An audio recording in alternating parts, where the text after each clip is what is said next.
It is clear that America is not the same as it was 2 years ago. It's clear that there is an awakening of the consciousness of the ordinary American.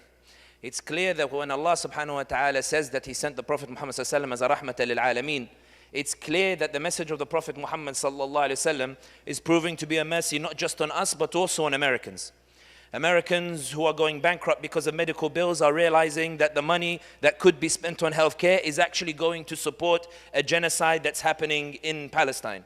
They are realizing that the homelessness crisis, in which people say or policymakers say there's no money to resolve, they're finding that the Congress can find $14 billion to give to the Israelis to commit genocide in Gaza instead of addressing the homelessness situation that you have in many places across America.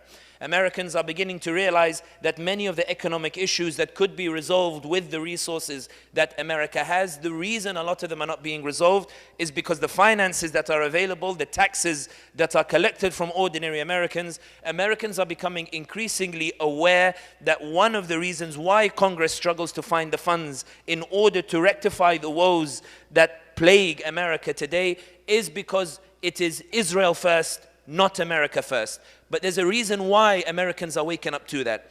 It's because of the mercy of the da'wah, not only of the Prophet Muhammad sallallahu alaihi wasallam, but the ambassadors of the Prophet Muhammad sallallahu alaihi wasallam yourselves, who have been so loud in the way that you've been vocal, in the way that you've been sharing the videos and the images and the like. And this is not a small thing.